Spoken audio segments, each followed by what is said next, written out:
Guayuceros y guayuceras, ¿cómo están? Saludos desde Puyo, ciudad de la Amazonía ecuatoriana. Soy Akanga Ubiteri Tassi, soy runa de la provincia de Pastaza por parte de mi padre e italiano por parte de mi madre. Bienvenidos a Guayusa Política, un espacio de comunicación política que busca aportar con reflexión, análisis y opinión desde una perspectiva amazónica, incorporando el pensamiento del Sumac Causay. Hoy toma Guayusa desde España Juan Carlos Monedero, profesor de Ciencias Políticas en la Universidad Complutense de Madrid, analista político y conductor del programa de televisión La Frontera. Gracias, querido Juan Carlos, por aceptar la invitación desde la selva ecuatoriana. Pues un placer estar con vosotros, juntando continentes. Así que muchas gracias por la invitación. Así es, excelente. Muchas gracias, Juan Carlos. Y rápidamente, para meternos en la conversación, vemos un sistema democrático liberal, o entre paréntesis podemos poner primero neoliberal, que quizá con las experiencias aquí en América Latina, pero también, ¿por qué no?, en Estados Unidos, también en España, por ejemplo, hemos visto cómo aquí se han ganado elecciones, pero se han desconocido esas elecciones, como es el caso de Bolivia hace un año, ¿no? En Estados Unidos también tenemos que recientemente hay todo un revuelo por su supuesto sistema democrático perfecto, ¿no? El gran ejemplo del imperialismo y de la libertad. Pero también, por ejemplo, tenemos sistemas como en España que fueron por mucho tiempo, pasaron muchísimo tiempo sin nombrar un presidente a través del Parlamento, ¿no? Quizá está en cuestión el sistema democrático vigente, liberal, capitalista. Ha habido como dos grandes tradiciones en la política, en el mundo occidental, ¿no?, que es de alguna manera el que nos referenciamos. Ha habido una tradición individualista, una tradición defensora del statu quo, defensora de las minorías, defensora de las oligarquías, ¿no?, desde el mundo griego, y frente a ese mundo defensor, ¿no?, del statu quo, de las minorías, de los poderosos, de las familias encumbradas, de los ricos, de los nobles, ha habido siempre una tradición democrática que ha reivindicado la justicia y no tanto la libertad de los que poseían la posibilidad de ser libres, sino que defendían la igualdad como la condición para realmente poder ser libres, ¿no? Y entonces esas dos teorías han estado confrontadas históricamente, ¿no? Incluso en términos de referencia de la emancipación, nos vamos a Espartaco, ¿no? Igual que ahora con el regreso de Evo Morales a Bolivia se hablaba, ¿no?, la frase de Tupac Katari: volveré, seremos millones, ¿no? Siempre, le digo, ha habido esa referenciación de los que eran subordinados, aquellos a los que se les robaban sus bienes, su trabajo, su fuerza de trabajo, su posibilidad de existencia. Ya digo, han marcado como dos lugares de donde nos ubicamos en la historia, ¿no? Es decir, en el lugar donde se despliega la libertad, la igualdad y la fraternidad, es decir, que se despliega la igualdad y la libertad para todos, y la fraternidad de alguna manera es la condición para poder construir todo eso, o aquellos que frenan la historia defendiendo los privilegios de unos cuantos. Entonces, ya digo, siempre ha habido esa pelea entre la teoría democrática y la teoría liberal, absolutamente clara. ¿Qué ocurre? Que a partir hay un avance con la Revolución Francesa, donde la teoría liberal, o esa teoría individualista, se va haciendo democrática. Y después de la Segunda Guerra Mundial, la teoría democrática se va haciendo liberal. ¿Qué significa? Significa que el liberalismo, no nos engañemos, nunca ha sido democrático, es mentira. El liberalismo se asentó sobre la esclavitud, por ejemplo, y no tenía ningún tipo de problema. John Locke le dice al rey: nos tratas como esclavos, cuando John Locke tenía plantaciones de esclavos. Al mismo tiempo que la teoría liberal entendía que el Parlamento representaba a la nación, cuando votaban los pobres, cuando no votaban las mujeres. Y por tanto quedaba más de la mitad de la ciudadanía excluida de cualquier derecho de ciudadanía.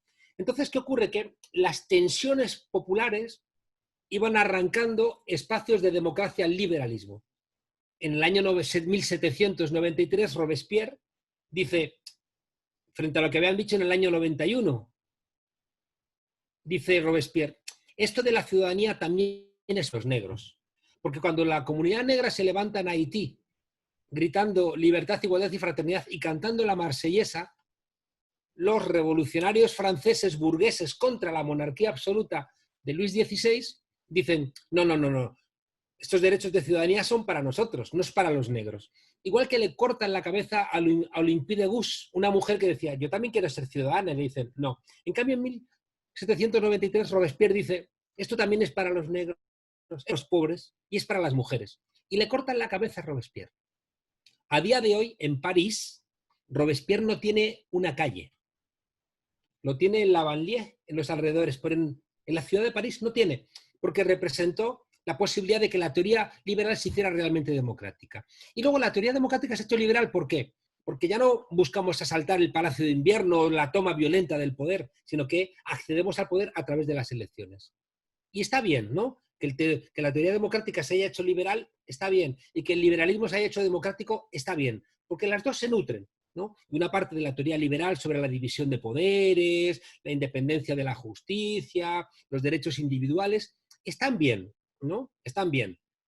De la misma manera que está muy bien que la teoría democrática piense en los colectivos, en las mayorías, la justicia. Ese entreverado, esa mezcla ha estado, como casi todos los mestizajes, ha estado muy bien, ¿no? ¿Qué ocurre? Que es el corazón de tu pregunta, Akangau, ¿no? El problema es que cada vez que hay una crisis económica, la teoría liberal se desprende de la democracia, le sobra la democracia. Y ese es el problema que tuvimos en 1973 con la crisis económica, donde emergen las dictaduras y ese plan Cóndor para frenar en América Latina, por ejemplo, la democracia. Porque para restituir la tasa de ganancia deciden sofocar la democracia, porque el pueblo no se deja. Históricamente es una de las lecciones que tenemos que aprender. Desde que tenemos noción, siempre que a los pueblos se les quiere sojuzgar, los pueblos terminan levantándose y luchando por su libertad y por la igualdad. Eso es una constante histórica. Entonces, claro, en los años 70 el pueblo protesta por las crisis económicas, es el mayo del 68, es la lucha contra Vietnam, es la defensa es el Che Guevara, ¿no? Yendo a Bolivia, es una serie de elementos, ¿no? Muy importantes vinculados a la crisis capitalista. Y entonces, y esto lo tenemos que entender, que es el corazón de tu pregunta, siempre que hay un capitalismo en crisis surge algún tipo de fascismo, algún tipo de violencia, algún tipo de intento de, como decía antes, de despojar a la teoría liberal de cualquier contenido democrático. Lo vimos en los 70 con los golpes de Estado y lo vemos ahora con el lawfare. Lo vemos ahora con ese uso espurio, ese uso injusto de la justicia. Y donde, cuando los resultados electorales son adversos a los poderosos, intentan a través de los jueces y a través del apoyo mediático intentar conseguir lo que no han logrado. Y por eso la democracia ahora está absolutamente amenazada, porque la crisis de 2008 sigue vigente, no hemos salido de ella. La globalización neoliberal es incompatible con la democracia. Lo estamos viendo en todos los lugares del mundo y por eso lo que estamos viendo ahora mismo son los coletazos, los estertores de un modelo que no puede seguir manteniendo este incremento de las desigualdades que construye el modelo neoliberal, este capitalismo de las finanzas, de la desregulación laboral, de la apertura de fronteras para que el rico se coma al pobre, todo ese capitalismo de desposesión excesivo es incompatible con la democracia. Y es la lucha que tenemos, ¿no? Y emergen todas las contradicciones, como dijo Marx, que tienen los sistemas. Para el resto del mundo no va a ser especialmente luminoso un tipo como Biden. Sería diferente si hubiera ganado Sanders. Es mejor, por supuesto, que haya ganado Biden a que haya ganado Trump, porque Trump iba a seguir alimentando a las extremas derechas, ¿no? Pero las contradicciones las tienen vigentes. Las contradicciones están ahí. Y es una contradicción entre a la interna del capitalismo norteamericano. Porque ya digo, no es fácil, ¿no?, responder a las crisis de una manera luminosa. Y enfrente está, por ejemplo, Bolivia, ¿no? o la tensión que está teniendo el pueblo en Ecuador, o lo que está teniendo el pueblo en Chile por una nueva constituyente, o el hecho de que en Argentina regresara, ¿no?, Alberto Fernández y Cristina Fernández frente a los gobiernos de Macri, o que por fin en México ganase López Obrador, o que en España haya un gobierno desde hacía más de 50 años de coalición entre fuerzas de la izquierda. Ahora, precisamente con los ejemplos actuales que has puesto, ¿no? Argentina, Bolivia, y yo soy muy reacio a celebrar, entre comillas, lo de Biden. Leía un tuit tuyo que debemos dejar de preocuparnos por Trump, ahora empecémonos a preocupar por Biden. Totalmente de acuerdo. Pero me parece que existe, después de esta violenta, en todos los niveles, violenta arremetida de la derecha, esta derecha bastante fascista, sobre todo en Bolivia.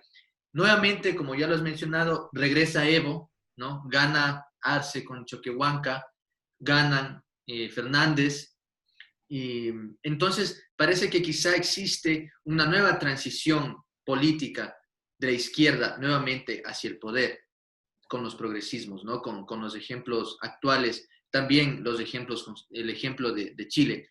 Pero quizá un error de los progresismos latinoamericanos fue querer en un primer momento, querer amigarse un poco con el sistema capitalista cuando sus modelos económicos apuntaban un poco más hacia incrementar la clase media, más no a la reflexión política y por ende a la politización o a la formación política de la ciudadanía.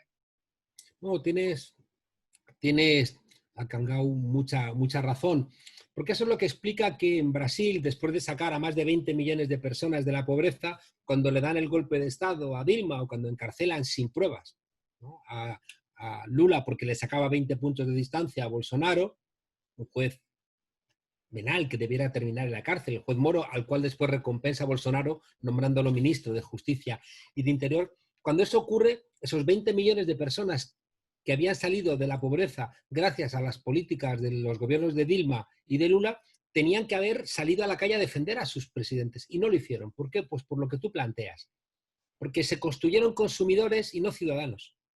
Se hizo algo muy positivo, que es sacar de posiciones de extrema pobreza o de pobreza a millones de ciudadanos que pudieron tener acceso por vez primera a un freezer, ¿no?, a un refrigerador o a unos bienes básicos. Y está muy bien porque aumentó la calidad de vida de la gente y por tanto su dignidad. Pero se perdió ese elemento comunitario, se perdió la inteligencia de saber que solamente la política es la que te permite solventar esos problemas. Y muchos elementos que acudían a solventarlos en el ámbito comunitario, la ayuda de los vecinos, de las vecinas, el cuidado de los niños, un huerto compartido, una olla ciudadana, todo eso fueron a comprarlo al mercado. Y sobre todo, hay una expresión que creo que es muy luminosa, que es esa clase media aspiracional, ¿no? Es decir, que estás en el agujero, estás en la bosta, estás casi perdón por la expresión, en la mierda, pero aspiracionalmente crees que vas a ascender y crees que votando a tus verdugos, de alguna manera te van a permitir algún tipo de ventaja, que es el drama terrible en nuestros países, ¿no?, cuando la gente vota a Macri y en apenas un año aumenta 1 millón de personas los pobres, ¿no? O ese año que se ha tardado, ¿no? Quizás ha sido inteligente, ¿no?, en Bolivia, ¿no? Pero no deja de ser doloroso ver cómo durante un año han gobernado, ¿no? Una fuerza política ajena, ¿no?, a la democracia y a la propia idiosincrasia del Estado plurinacional de Bolivia. Te digo, todas estas cosas ocurren porque las izquierdas se han dedicado a la gestión del capitalismo, pero han olvidado que su objetivo es de mucho más largo plazo. Y ese objetivo de más largo plazo es el que requiere reflexión. Porque si tú simplemente vas a solventar la vida de la gente en el marco dado, no tienes que explicar mucho, sino solamente con los hechos concretos. La gente recibía una cosa, ¿no?, y ahora recibes 2 cosas, pues he duplicado mis posesiones, por tanto, voto a esta formación política. Pero si en cambio estás construyendo algo que todavía no tenemos definido y que es complicado de definir, ahora te cuento por qué, la gente no tiene herramientas para para explicar. Y dices, ah, vale, tú me has dado esto que yo no tenía nada, pero es que este me está prometiendo 2 de estos, o 3. ¿Por qué no voy a votar a Trump? ¿Por qué no voy a votar a estas personas? ¿No? Entonces, por supuesto, tenemos un absoluto déficit de formación. Los medios de comunicación, el mainstream, la corriente principal de los medios de comunicación está en manos de la derecha y de esa ideología consumista, donde tanto consumes, tanto vales. Seguimos alimentando esos valores del egoísmo, de que el que se lo lleva todo, de que la persona que genera empatía es el delincuente, el gángster, el que no ayuda, el sinvergüenza, mientras que los que son héroes parecen tontos, ¿no? Entonces, el sentido común actual es un sentido común neoliberal. Por eso cuesta tanto pelear. Tú puedes derrotar a gobiernos neoliberales, pero no derrotas al neoliberalismo. El neoliberalismo ha sido derrotado como formación de gobierno en Bolivia, pero el neoliberalismo sigue en Bolivia. De la misma manera que se ha derrotado a Trump, pero en Estados Unidos sigue el trumpismo, es decir, sigue ese caldo neoliberal. De la misma manera que, por ejemplo, en cualquier lugar que pensemos, en Argentina tú derrotas a Macri, pero sigue existiendo, ¿no?, esos valores neoliberales. Y eso nos lleva a una profunda reflexión. Se ha quedado, no sé si por mis palabras, tu imagen congelada. No sé si sigues ahí. ¿Sigues ahí? Sí, sí, sí, sí. Sí, aquí estoy, aquí estoy. Se había congelado tu imagen y digo, a ver si he sido responsable de una parálisis o algo parecido. Entonces, fíjate, 2 ideas muy importantes para la gente que nos esté escuchando, ¿no? Una es que estamos luchando contra un sentido común. Estamos luchando contra un sentido común. Entonces, la lucha es muy complicada porque está dentro de la propia manera de pensar de la gente lo que estamos intentando combatir. Por eso, fíjate, la lucha ecologista es tan complicada, porque le estamos planteando a la gente que cambie su pauta de consumo y nos cuesta porque la tenemos interiorizada. Yo la tengo interiorizada. Por tanto, yo sé que tenemos que comer menos carne, pero me cuesta mucho. Porque... Y eso, fíjate, nos lleva a una idea muy importante. Y es que seguramente tenemos que ir pensando en términos no de cambios abruptos, sino de transiciones a otro tipo de lugares. Leía recientemente a un autor, Alain Badiou, que hace una conceptualización de los tiempos revolucionarios que creo que es muy interesante, porque él plantea que en el ámbito occidental, y es importante, es verdad que yo soy consciente de que América Latina es una realidad diferente de la realidad europea, pero a veces no tanto, ¿no? ¿Por qué? Porque, como decía Marx, los valores dominantes son los valores de las clases dominantes y lo que pasa en Europa termina contaminando América Latina, igual que lo que pasa en Estados Unidos termina contaminando. América Latina no tuvo ninguna culpa de la quiebra de Lehman Brothers, en cambio, aquella crisis arrastró, ¿no?, a la economía latinoamericana. Entonces, igual que, por ejemplo, la Revolución Rusa de 1917, que es en Europa, pero termina llegando al continente latinoamericano y alimentando a las fuerzas políticas de la izquierda, y ese ánimo revolucionario es un ánimo muy europeo, que no es un ánimo latinoamericano. Es decir, que esa idea de revolución es muy europea, es muy de Platón. Tenemos una idea del mundo alternativo y tenemos una palanca que es el Partido Revolucionario, y con esa palanca fracturamos la sociedad y va a llegar un mundo mejor. Y hay muchos pueblos originarios que dicen, las cosas a lo mejor son de otra manera, ¿no? Porque es una idea muy europea, ¿no?, que tiene la ventaja de la puesta en marcha de esas potencialidades revolucionarias, pero que a lo mejor después de que toda acción tiene una contrarrevolución. Te decía que se abre en 1789, con la Revolución Francesa, se abre un proceso revolucionario que irradia al mundo. Irradia al mundo. Y se termina en 1871, cuando la Comuna de París cae y los 25.000 fusilados, ¿no? Y ahí se abre un intervalo donde el pensamiento emancipador está despistado. No hay grandes articulaciones. ¿Cuándo se recupera? En 1917. Y ese ánimo de 1917 va a llegar también a América Latina, ¿no? Con múltiples expresiones de revueltas universitarias, de trabajadores, de mineros, etc. Y ese proceso revolucionario que se abre en 1917 se cierra entre los años 70 y los 90 del siglo pasado, entre el golpe de Estado contra Salvador Allende del 73 y la caída de la Unión Soviética en el año 91. Y entonces se abre otro intervalo que es en el que estamos ahora, donde la izquierda no tiene un modelo alternativo claro. La derecha tiene su utopía, que es cualquier sueño que tenga cualquier persona se puede convertir en una realidad siempre que se mercantilice. Puedes tener un hijo sin quedarte embarazada si lo compras el vientre a una mujer pobre, puedes tener sexo con quien te dé la gana si lo compras o te vas a hacer turismo sexual, puedes derrochar agua, puedes hacer lo que quieras, ¿no? Siempre y cuando lo compres porque se ha convertido en una mercancía. En cambio, la izquierda ha perdido, ¿no? esa alternativa porque estamos en un intervalo. ¿Y qué es lo que proponemos siempre? Proponemos desmantelar lo que ha puesto en marcha el modelo neoliberal. Planteamos desregular, ¿no? Desprivatizar, despatriarcalizar, descolonizar, ¿no? Y a lo sumo incrementar las pautas de consumo de la gente, que la gente pueda consumir más. Y eso no basta, ¿no? Y por eso es tan importante ahora mismo que abramos procesos de discusión. La COVID-19 va a ser utilizada por las inercias neoliberales en todos nuestros países para seguir con su estrategia de golpear al mundo del trabajo, golpear al medio ambiente, golpear a otros países, porque su metabolismo, su lógica es la tasa de ganancia. Y están encadenados a ella. No puede haber un capitalismo con rostro humano, eso es una estupidez. Porque la Coca-Cola no le va a dar la fórmula a la Pepsi-Cola, ni Google va a contarle a los competidores su algoritmo, es decir, esto es una lucha a muerte, es una lucha a muerte. El capitalismo es una lucha a muerte. Y cuando de repente hay crisis, por eso la muerte se ejecuta con la gente muriéndose, ¿no?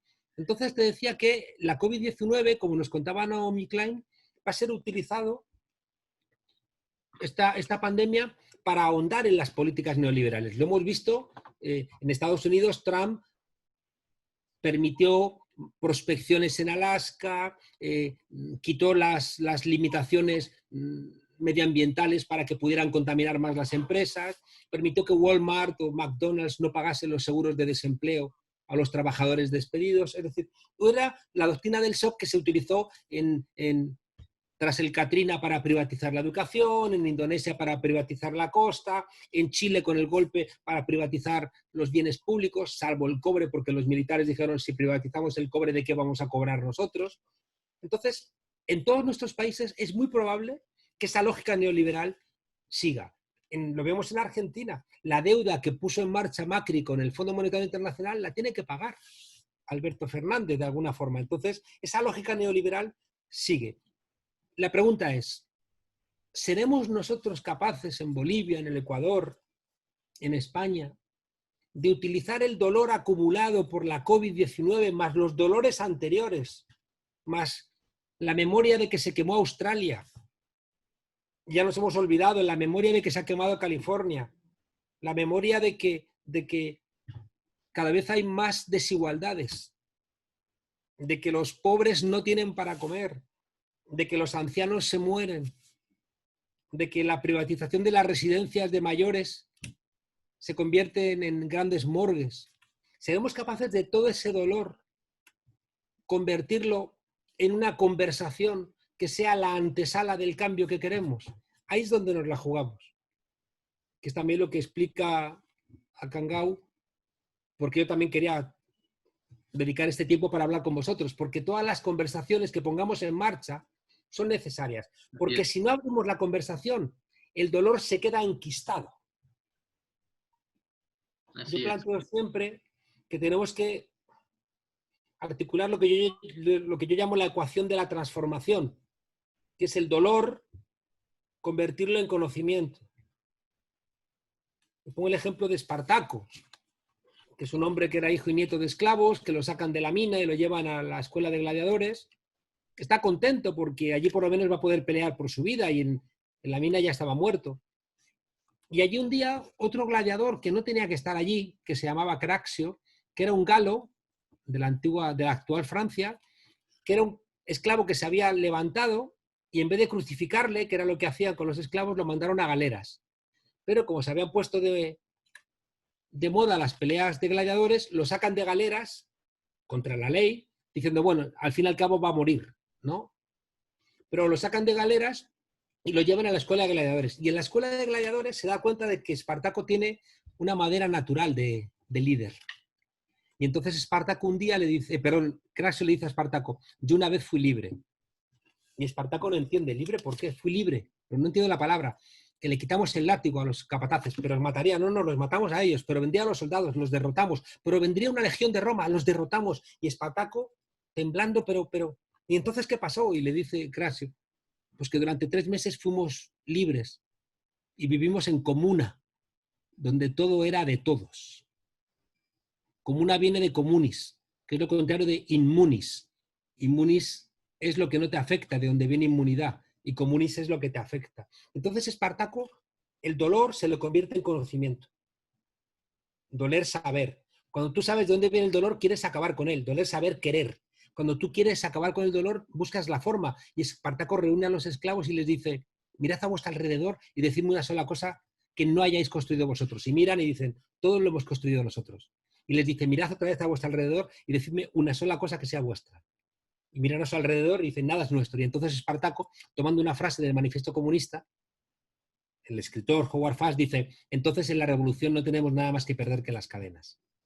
Doler, saber, querer, poder, y cuando pueden, porque han puesto en común a todos los esclavos, hacer el levantamiento, que pone en jaque al ejército más poderoso del mundo. Por tanto, la idea en este momento es que hagamos esa ecuación de poder, saber, querer, poder y hacer. Es decir, que de doler, saber, que este dolor no acumulado lo convirtamos en conocimiento. Y eso solamente lo hacemos a través de la apertura de conversaciones. Si ahora discutimos con un neoliberal que nos dice, no, hay que privatizar la sanidad, le va a decir la gente, ¿estás queriendo que me muera?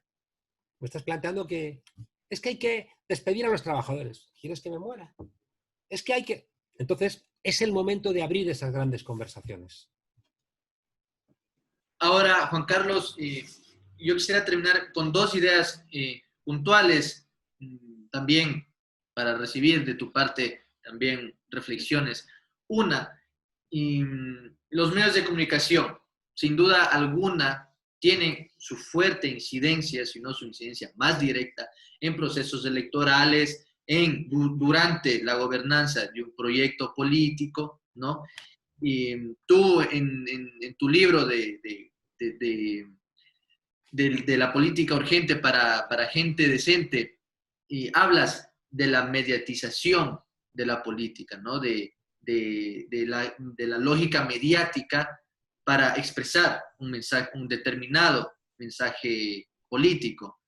Y, ¿cómo afecta eso a la democracia? ¿Cómo afectan los medios de comunicación a la democracia? Si bien podemos nombrar ejemplos muy claros, pero es precisamente ese sentido común del que tú hablabas, que no nos permite ver a la ciudadanía que realmente estamos siendo dominados, que nuestra opinión está siendo inclinada hacia un status quo, ¿no? Claro. Y lo otro, nuevamente hablando de la democracia, nuevamente hablando de los proyectos progresistas de América Latina, ¿no? Y ese tema de capitalismo con rostro humano yo tampoco lo comparto. Me parece que desde la izquierda nosotros no podemos sostener esa idea, tampoco sostener una idea de un post-capitalismo, aduciendo de que sea algo bueno, de que lo hemos superado, porque como bien tú lo has dicho, no lo hemos superado. La victoria de los Fernández o de Arce y Choquehuanca en Bolivia no es una garantía de que se va a desterrar el neoliberalismo de la lógica cotidiana de la gente, pero asumiendo que estamos aprendiendo de los errores pasados de los 10 años, de los progresismos aquí en América Latina, más si hablamos de Venezuela, de Bolivia. Y podríamos empezar a través de estas conversaciones, a través de abrir el debate, de meter el dedo en la llaga, como se dice, la posibilidad de pensar y formular una democracia horizontal para dejar de lado una democracia jerarquizada, vertical, cuando tenemos ejemplos como los de Bolivia, del summa causa y el summa camaña, Estado plurinacional, aquí en Ecuador también, la Constitución, que adoptamos la construcción de la sociedad del summa causa, y te pongo ejemplos, ¿no? ¿Tú crees que es tarde para empezar? Podemos seguir. Álvaro García Linera habla siempre de caer, levantarse, luchar, seguir, luchar, caer, levantarse. Y, ¿qué opinas tú? Mira, Kangau, qué curioso porque utilizas una metáfora muy europea, ¿no? De meter el dedo en la llaga, ¿no? Del Nuevo Testamento, ¿no? De la Biblia. Y sin embargo, fíjate, ahora en España, en el Ministerio de Igualdad de España, que es la cuarta economía del euro, el propio ministerio está desarrollando su política sobre la base de la buena vida, ¿no? Es decir, un concepto que al revés llevamos, ¿no? Desde Ecuador, desde Bolivia, desde Venezuela, se trae a Europa, ¿no? Que es una cosa como muy novedosa, ¿no? Antes solamente traíamos el oro, la plata, la papa y el tomate, ¿no? Y ahora traemos también ideas cuando antes era como, ¿no? Solamente iban ideas de un lado a otro. Mira, hay un libro que para mí es muy importante, que lo menciono en el curso urgente de política para gente decente, que se llama La crisis de la democracia, que es un libro que en el año 1973, que para mí es el año clave, es el año parteaguas, cuando dan el golpe contra Allende, porque Allende iba a hacer un socialismo democrático, no un socialismo autoritario como el de la Unión Soviética, sino que iba a ser un socialismo con rostro humano, ¿no? Que eso sí que es real. Un socialismo con rostro humano es real, ¿no? Porque lo que era una usurpación de la idea del socialismo era la violencia y la falta de libertades que acompañó el ejercicio soviético, sin olvidar que desde que comienza le pusieron palos en las ruedas para que fracasara. Y también, digamos que el atentado contra Lenin, la alianza que se hace entre varios países que sumen a la URSS en una guerra civil nada más, ¿no? Empezar a caminar, pues dificultaron la marcha, ¿no? Pero que al final, bueno, una de las cosas que lograron las presiones fue que se abolieran las libertades y por tanto que se debilitara el propio proyecto soviético. Bueno, en el año 73 se crea la trilateral, que es el primer gobierno, como dice Joan Garcés, un asesor de Allende, es el primer gobierno de la globalización en la sombra. Porque cuando el capitalismo era nacional, eran los estados nacionales los que gestionaban el capitalismo. Pero cuando el capitalismo se hace global, ¿quién lo gestiona? La trilateral nace, no existía el G7, el G8, la Organización Mundial del Comercio, todo eso no existía. Y dicen, vamos a poner en marcha un grupo privado para gestionar este capitalismo global. Y le piden un libro a Samuel Huntington, a un japonés, Watanuki, y a un francés, Michel Courasier, que la trilateral era los tres grandes regímenes económicos, ¿no? Estados Unidos, Europa y Japón en ese momento.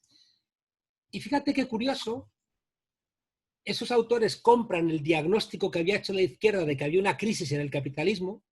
O sea, le compran el diagnóstico de la crisis que había desarrollado Habermas, Klaus Hofe, James O'Connor, muchos autores importantes de la discusión de la ciencia, de las ciencias sociales, habían contado, había una crisis en el capitalismo. Y dice Huntington, es verdad, hay una crisis, pero la culpa no es por el capitalismo, la culpa es, dice textual, porque hay un exceso de democracia. Y el exceso de democracia genera una sobrecarga, un overload, una sobrecarga del Estado. Y al Estado se le está exigiendo Estado social, que desmercantilice, que haga sanidad pública, y no puede. Entonces, es un discurso plenamente neoliberal, donde plantean que hay que cambiar los partidos políticos, que ya no lo tienen que financiar las bases, que tienen que ser financiados por arriba, por sectores privados o por el Estado, para que las bases no influyan en el partido, que los partidos tienen que identificarse con el líder, porque es más fácil controlar al líder, ¿no?, que controlar a los militantes, que los parlamentos tienen que convertirse en órganos técnicos y no en órganos ideológicos. Plantea que hay que vaciar las universidades. O sobre todo pensando en América Latina o los campus norteamericanos en la lucha contra Vietnam, había que vaciar las universidades y llevar a la gente a la formación profesional, ¿no? Para que no tuviera ideas, ¿no? Como que había que abolir la historia, había que abolir el conocimiento del pasado porque a la gente la hacía rebelde, ¿no? Y había que evitarlo. Y una de las cosas que plantean en ese libro, todas se han cumplido, ¿eh? Todas al 100%. El libro se publica en el año 75 y todas el 100% se han cumplido, porque estaban ahí las máximas del modelo neoliberal. Y una de las cosas que dice textual es: hay que controlar los medios de comunicación. ¿Por qué? Porque desde Estados Unidos había dos elementos que les parecían a las élites intolerables. Una es que dos periodistas, Woodward y Wilson se llamaba el otro, habían destapado el Watergate y habían hecho dimitir al presidente de los Estados Unidos. Claro, y desde la perspectiva de ellos es como dos periodistas de mierda van a hacer que dimita el presidente de la nación más poderosa del mundo, locos. Y lo otro era que los informativos sacaban siempre las fotos de los cadáveres de los jóvenes que volvían envueltos en la bandera norteamericana en féretros de Vietnam. Y eso alimentaba la protesta contra la guerra de Vietnam, que terminó también en que cuando una guerra no tiene apoyos populares, tú no la puedes mantener. Y entonces la propuesta de estos neoliberales, del entorno también, fíjate, del entorno de Kissinger, del entorno de Berceciski, los grandes autores, ¿no?, de la política exterior norteamericana, ¿no?, que luego van a armar toda la política neocon y demás, neoconservadora. Estos tipos lo que plantean es: hay que controlar los medios de comunicación. Y de hecho, el modelo neoliberal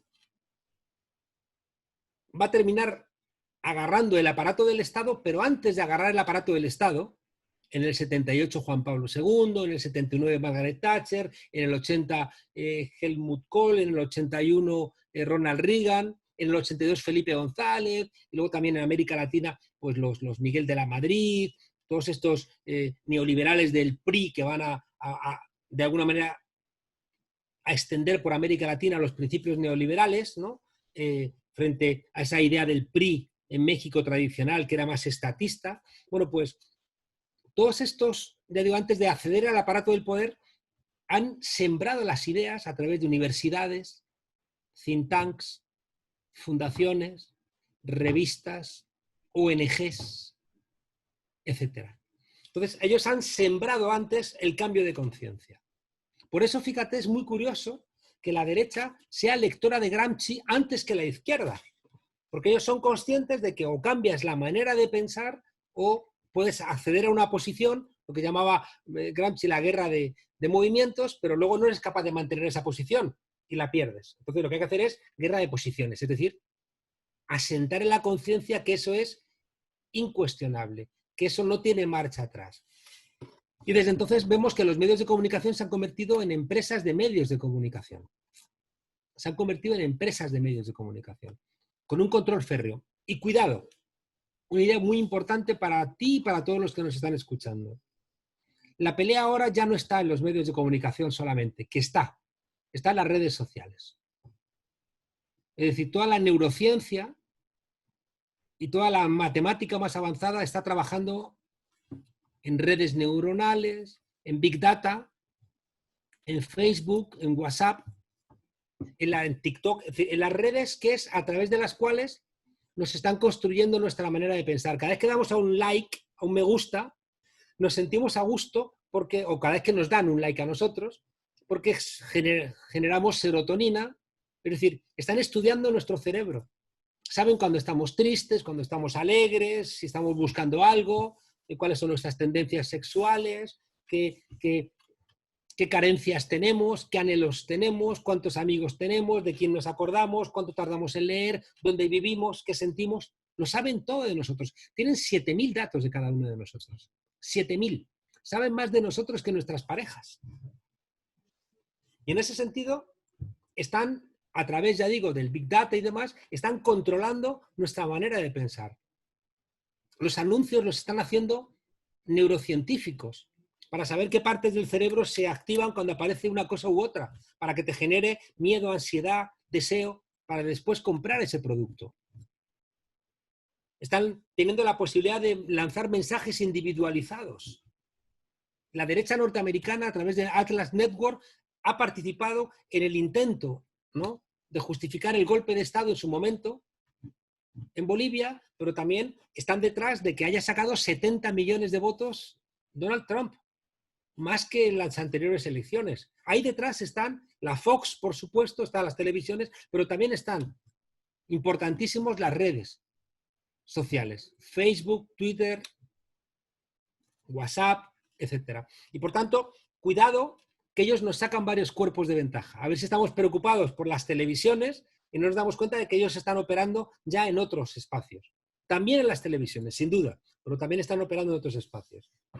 Los gobiernos del cambio, y con esto terminamos, tienen un profundo problema. Y es que no van a poder cambiar en tanto en cuanto quien sostenga esos gobiernos sean partidos tradicionales. La única manera, yo creo, de que se puedan hacer políticas alternativas es a través de partidos movimiento. De partidos que se reinventen, que tengan un pie en la institución, pero también un pie en las calles.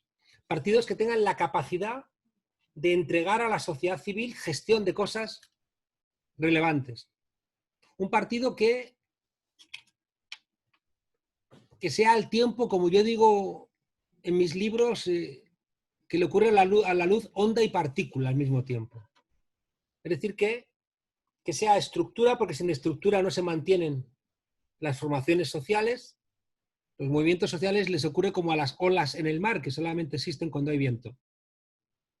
Y para que se mantengan hace falta unas ciertas estructuras, pero esas estructuras no pueden ser rígidas. Tienen que ser como el junco, ¿no?, que pueden tumbarse para luego regresar. Son como los árboles, arranca las raíces y eso ya no puede regresar nunca. Entonces, inyectar un poco de cultura asiática o de cultura de los pueblos milenarios que entiendan, ¿no?, este tipo de gestiones desde lo concreto y que no cometan el error de pensar que hay un modelo alternativo, que el aparato es el partido de vanguardia y que el Estado es la gran palanca, porque entonces repetimos los mismos errores. Por eso el gran desafío es construir partidos movimiento que tengan la capacidad de mantener la estructura, pero al mismo tiempo estar recibiendo, ¿no?, insumos, retroalimentarse constantemente con la sociedad. A veces dejando el partido yéndote a la sociedad, abriendo el paso a gente de los movimientos sociales, manteniendo esa estructura, pero una estructura que esté en constante movimiento, ¿no? Creo que si no hacemos eso, la entropía, el desgaste de energía que hay constantemente nos agota. Y entonces creo que me contaba mi maestro Jesús Ibáñez que, como siempre, los cuerpos vivos pierden energía, ¿no? La única manera de frenar la pérdida de energía es inyectando en los cuerpos información. Tú sales y hace mucho calor y te quitas ropa o te pones a la sombra, o hace mucho frío y te abrigas. Pero si tú no recibes esa información, te mueres. Entonces lo que tenemos que hacer es inyectar mucha información en nuestros sistemas. Y para inyectar información hace falta mucha deliberación, mucho diálogo, mucho debate, mucha conversación. Y por tanto el partido en movimiento lo que tiene que hacer es salir de esa lógica de las vanguardias, que son las que han entendido la marcha de la historia, la marcha de la clase obrera, la marcha científica de la realidad, y tener humildad. Y a veces ser, como dice Boaventura Santos, ser retaguardia. Es decir, una parte gestionando el gobierno contra gente que es muy mala y hay que estar... No puedes defenderte con un sable de samurái contra los cañones, pero al mismo tiempo entender que el sable está más cerca también de la gente que los cañones. Y ¿no?, ese cabalgar contradicciones, que lo dice Lenin y también lo ha dicho muchas veces García Linera. Es decir, que seamos capaces, decía Lenin, que gobernar es caminar entre precipicios, ¿no? Y ya ha repetido 1000 veces Linera que tenemos que cabalgar contradicciones. Y la única manera de que esa cabalgadura de contradicciones no se vuelva contra el gobierno es abriendo, ¿no?, la base social del diálogo. Juan Carlos, muchas gracias por tu tiempo. Ha sido una conversación muy fructífera, muy completa. Precisamente por eso también nace Guayusa Política, para desde la izquierda alimentar los debates que inclusive en la propia izquierda tal vez no se atreven a tenerlos. Te agradecemos muchísimo, esperemos que no sea la última vez en tenerte en este espacio. Y nuevamente, Seguro. gracias a todos los que nos vieron y nos escucharon. No se olviden que tomar Guayusa es sinónimo de reflexión. Muchas gracias. Gracias a vosotros y a Pedro Bieger, que es el que nos ha engañado, ¿no? Para buscar este hueco. Un fuerte abrazo. Un abrazo, gracias. Hasta pronto.